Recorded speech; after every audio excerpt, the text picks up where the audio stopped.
SIBRAE. SIBRAE?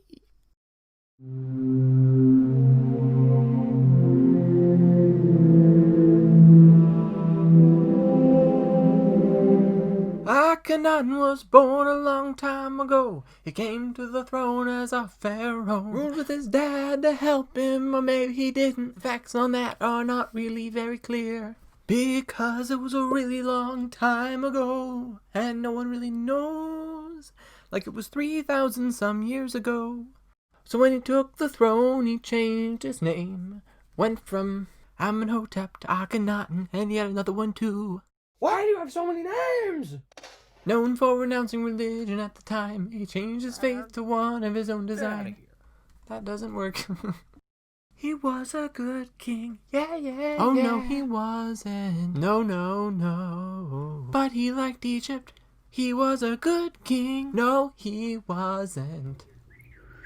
And so this young king, he looked at the world and he said, I'm the king of the world. I can do what I want. I can want what I do. I'm the king, I'm the pharaoh too. And all of his nobles, they shook their heads and said, no, kid, that ain't how this works anymore. See, back in the past, the pharaoh was a god.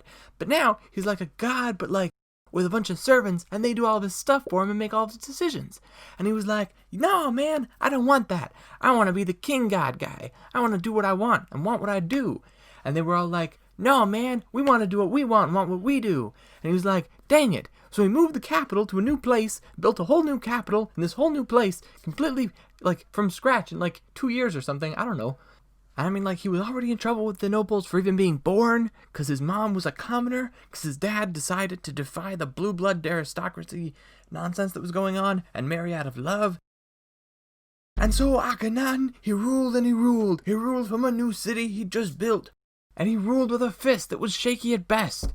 A horribly shaky shaker-upper of everything that was going on in Egypt.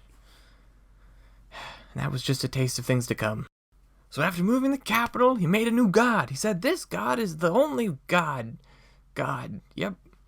And so he started scratching off names from different temples and changing the statues to statues of his wife or of him or of this new god, which didn't get a statue, which was just the disk of the sun, which people did not understand at all. Like at all.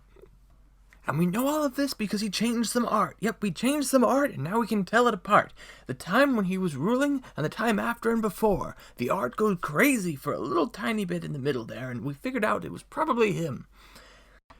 And so the king restored his power, but also neglected his entire kingdom, like entire kingdom, except for Egypt. And so Akhenaten abandoned the princes, he abandoned his allies, he abandoned the merchants, he abandoned the ships, he abandoned the armada, he abandoned everything that wasn't right in front of his face, and he was a terrible ruler and a total disgrace. And so when he died, they tore down his statue, they buried his statue and tied him up and threw him into a lake. That did not happen. And so when he died, they buried his tomb. They buried his tomb in a tomb in a tomb. We haven't found any of them, and that's why we buried it so deep that we can't even find it. They did not like him. And that's Akhenaten and some history about him.